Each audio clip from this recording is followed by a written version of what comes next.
రామరాజు తన చిన్న కొడుకుని ఇలా అంటాడనమాట. ఫ్యామిలీ మెంబర్స్ అందరూ ఉంటారు హాల్లో. అప్పుడు రామరాజు ఇలా అంటాడు, ఒరే నువ్వు నా కడుపుని చెడపుట్టావు అని చెప్పేసి అక్కడి నుండి వెళ్ళిపోతాడు రామరాజు. ఇంకా అక్కడి నుండి లోపల రూమ్లోకి వచ్చేసి బాధపడుతూ ఉంటాడు రామరాజు చిన్న కొడుకు. ఈలోపు పెద్ద కొడుకు వచ్చి మంచం మీద కూర్చుంటాడు. ఎందుకురా నాన్న పరువు అలా తీస్తున్నావు, నాన్న చెప్పింది వినొచ్చు కదా, అలా డబ్బులు తీయడం ఏంటి కౌంటర్లోంచి అని చెప్పేసి అంటాడు పెద్ద కొడుకు. నీకు తెలీదు ఆగు అన్నయ్య అంటాడు. ఈలోపు చిన్నోడు వస్తాడు, లాస్ట్ అబ్బాయి వచ్చి ఏంటి ఏంట్రా నువ్వు నా వల్లే నాన్నతో మాట పడ్డావురా, సారీ అంటది. మాట్లాడికి ఇప్పుడు మాట్లాడుతున్నాడు, నన్ను అందరి ముందు అలా మాట్లాడుతుంటే ఆ డబ్బులు నేనే తీశాను కౌంటర్లో నుండి అని నన్ను అంటుంటే నువ్వు ఒక్క మాట కూడా మాట్లాడలేదేంటి, మళ్ళీ చెప్తున్నాడు సారీ అని, సారీ చెప్తున్నాడు అని కోప్పడతాడు. అది కాదురా, మళ్ళీ నేను చెప్పాను అనుకో నన్ను ఏమైనా అంటాడేమో, నన్ను తిడతాడేమో అని భయం వేసి నేను చెప్పలేదురా, అంతే, వేరే ఉద్దేశం ఏం కాదు అని చెప్పి అంటాడు చిన్నోడు లాస్ట్ అబ్బాయి. ఈలోపు అక్కడ వాళ్ళ మావయ్య వస్తాడనమాట. వాళ్ళ మావయ్య వచ్చి ఏంట్రా నువ్వా నువ్వా తీసుకున్నావు డబ్బులు, మరి ఈయన్ని తిడుతుంటే నువ్వు అలా చూస్తూ ఉన్నావేంట్రా, ఉండి ఈ విషయం నేను చెప్పేస్తానని వెళ్తూ ఉంటాడు. వద్దు నాన్న, వద్దు మాయ, వద్దు మామ, ఎందుకంటే నాన్న అంటే చాలా భయం, ఇప్పుడే వణికిపోతున్నాడు. మళ్ళీ నాన్న ఏదైనా, నేను ఎలాగో నాన్న దృష్టిలో చెడ్డవాడిని అయ్యాను, ఇంకా వాడిని ఎందుకు నాన్న దృష్టిలో చెడ్డవాడిని చేయటం, వద్దులే మామ ఆగిపో అంటాడు. తన మాట విని సాగర్ మాట, అంటే రెండోవాడు సాగర్ అనమాట, సాగర్ మాట విని ఆగిపోతాడు. కట్ చేస్తే బయట కూర్చుని బాధపడుతూ ఉంటాడు సాగర్. ఈలోపు వాళ్ళ అమ్మ టీ పట్టుకుని వచ్చి కొడుక్కిస్తుంది అనమాట. ఇద్దరు టీ తాగితే ఏంట్రా చిన్నోడా నువ్వు అలా చేసావు, నాకు నచ్చలేదురా అని చెప్పేసి అంటదనమాట. అంటే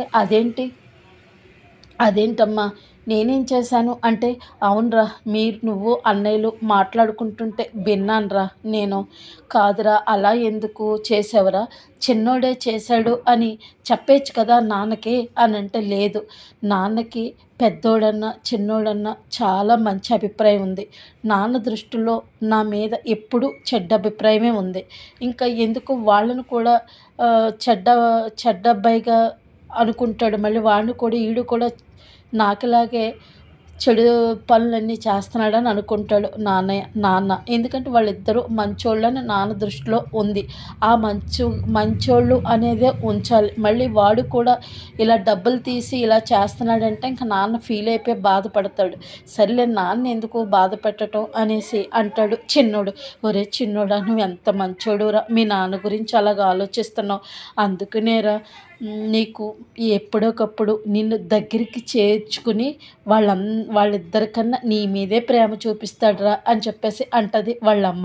అని అంటే లేదమ్మా, వాళ్ళమ్మ అంటదనమాట, లేదమ్మా చూడు మన ఇంటికి ఆ ఇంటికి గీత ఉంది కదా, అడ్డగీత వేసాడు కదా నాన్న, ఆ గీత అయినా చెరిగిపోద్దేమో కానీ నన్ను నాన్న దృష్టిలో నన్ను మంచివాడిగా ఎప్పుడు చూడడు నాన్న అని బాధపడుతూ ఉంటాడు చిన్నోడు. ఈలోపు వేదవతి వాళ్ళమ్మ, ఎదిరింట్లో వాళ్ళమ్మ చూస్తూ ఉంటుంది వేదవతిని. చూసి బాధపడుతూ ఉంటుంది. వెంటనే వేదవతి కూడా ఏడుస్తూ ఉంటుంది అనమాట వాళ్ళ అమ్మని చూసి. ఎందుకమ్మా ఏడుస్తున్నావు అని అంటే, ఏముందిరా నా పుట్టింటి వాళ్ళు కనిపించేంత దగ్గరలోని వినిపించేంత దగ్గరలోని ఉన్నారు, కానీ వాళ్ళతో మాట్లాడలేని పరిస్థితి, అలాగే వాళ్ళు నాతో మాట్లాడలేని పరిస్థితి, ఇలాగ 25 సంవత్సరాల నుంచి నేను అనుభవిస్తున్నాను రా నా బాధ అని చెప్పేసి ఏడుస్తూ ఉంటుంది. అమ్మ నువ్వేం కంగారు పడకమ్మా, తొందరలోనే ఆ ఇంటి వాళ్ళు 2 కుటుంబాలు, మన కుటుంబం ఆ కుటుంబం తొందరలోనే కలిసిపోద్దమ్మా అని చెప్పేసి ఓదార్చి లోపల తీసుకెళ్ళిపోతాడు.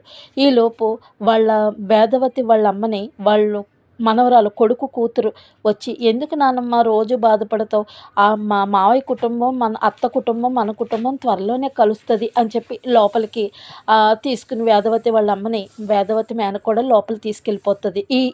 ఇది చూస్తూ ఉంటాడు రామరాజు దూరం నుంచి.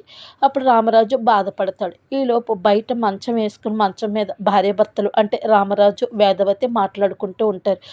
వేదవతి నేను నా ఇంటి పేరేంటో, నాకు తండ్రి లేడు, నా ఇంటి పేరేంటో కూడా నాకు తెలీదు, అది నా తప్ప, మీ వాళ్ళు మాటి మాటికి నీవు అనాథవి, నీకు ఇంటి పేరు లేదు అని చెప్పి నన్ను బాధ పెడతా ఉంటారు. నా తప్పు ఏవైనా ఉందా వేదవతి అంటే, ఏవండి మీరు అలా బాధపడకండి.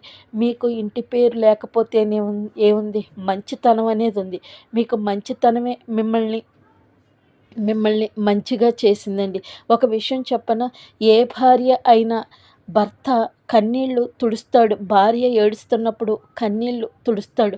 కానీ నా భర్త అయితే కన్నీళ్ళు రాకుండా చూసుకుంటాడండి. అంతకన్నా మంచి భర్త ఎవ్వరికీ దొరకరు. కానీ ఆ అదృష్టం నాకు దక్కిందండి అని చెప్పేసి బాధపడుతూ ఉంటుంది వేదవతి. అంటే రామరాజు బాధపడతా ఉంటే ఓదార్స్తూ ఉంటుంది వేదవతి.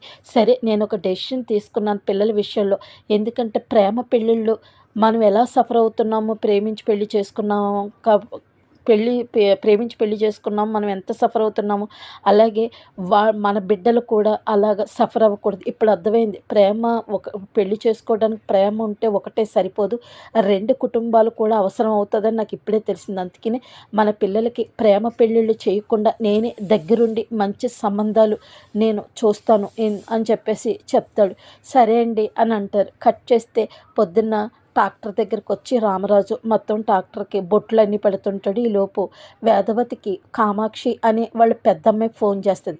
పరిగెత్తుకుంటూ వచ్చి, ఏమండి మా పెద్దమ్మాయి ఫోన్ చేసిందండి కామాక్షి, మన పెద్దోడికి సంబంధం చూసిందంట. వాళ్ళు మంచి సంబంధం అంటే అండి, వాళ్ళు కట్టుబొట్టు అంతా బాగుంటుందంట, చాలా సాంప్రదాయమైన ఫ్యామిలీ అంట, మన పెద్దోడి చేద్దామండి అంటే, నాకు తెలుసులే ముందు కామాక్షిని వంట వార్పు చూసుకోమని, ఈ సంబంధాల విషయం కలుగ చేసుకోవద్దాను, నా కొడుక్కి నేను ఎలా చేయాలో ఎలాంటి సంబంధం చేయాలో నాకు తెలుసు అని ట్రాక్టర్ ఎక్కేసి కూర్చుంటాడు. అయినా నా కొడుకుని నేను చాలా గొప్పగా పెంచాను, వాడు రాముడు, నేను దశరథుడిని, అందుకని నా మాట ఎప్పుడు రాముడు లాంటి వాడు నా పెద్ద కొడుకు, నేను దశరథుడు లాంటి వాడిని నేను, అందుకని నా మాట ఎప్పుడూ జవదాటడు, నేను ఏ అమ్మాయిని తెచ్చినా వాడు చేసుకుంటాడు సరేనా అని చెప్పేసి అని అంటాడు. కాదండి, నీ కంగారు నాకు అర్థమవుతుంది, నాకు ఎప్పుడు పెళ్లి చెయ్యాలో ఏంటో నాకు తెలుసు అని చెప్పి రామరాజు వెళ్ళిపోతాడు. కట్ చేస్తే గుళ్ళో వాళ్ళ పెద్ద కొడుకు అంటే వేదవతి పెద్ద కొడుకు ఫోన్ చేస్తూ ఉంటాడు ఒక అమ్మాయికి. ఆ అమ్మాయి ఎక్కడున్నావు అని అడుగుతాడు. నేను ఇక్కడే ఉన్నాను అని చెప్తుంది అనమాట. అంటే వాళ్ళ పెద్ద అబ్బాయి ఆల్రెడీ ఒక అమ్మాయిని ప్రేమిస్తున్నాడు అనమాట. కట్ చేస్తే ప్రేమిస్తున్నాడు అనమాట. ఎక్కడున్నావంటే ఇక్కడ ఉన్నాను అని అంటది. అంతే ఫ్రెండ్స్, ఈరోజు ఎపిసోడ్ అయిపోయింది. అంటే రామరాజు పెద్ద కొడుకు ఫోన్ చేస్తూ ఉంటాడు, తను ప్రేమించిన అమ్మాయి ఎక్కడున్నావు అంటే నేను ఇక్కడున్నాను అని అంటది అమ్మాయి. అంతే, ఈరోజు ఎపిసోడ్ అయిపోయింది. రేపు ప్రోమోలో ఏం చూపించారంటే నర్మద అంటే వేదవతి వాళ్ళ అన్నయ్య వాళ్ళ అక్క మొత్తం అంతా కూడా పరిగెత్తుకుంటూ వచ్చేస్తారు ఇక్కడికి. వచ్చేసి ఏంటి తమాషాలు చేస్తున్నావా అని చెప్పేసి గట్టిగా అరుస్తుంది నర్మద. అంటే ఏంటి నా ఇంటికి వచ్చి అల్లరి చేస్తున్నావేంటి అని రామరాజు అడుగుతాడు. నీ చిన్న కొడుకు నా కూతురు మీద కన్నేసాడు అని చెప్పి వేదవతి వాళ్ళ అన్నయ్య అంటాడు. ఏంట్రా వాళ్ళ అన్నది నిజమేనా అని అడుగుతాడు రామరాజు. అవును, నేను మాట్లాడాను వాళ్ళ అమ్మాయితోటి అని అంటది. అంటే ఆ అమ్మాయిని ప్రేమ గురించి మాట్లాడేవా అని అడుగుతాడు రామరాజు వాళ్ళ చిన్న అబ్బాయిని.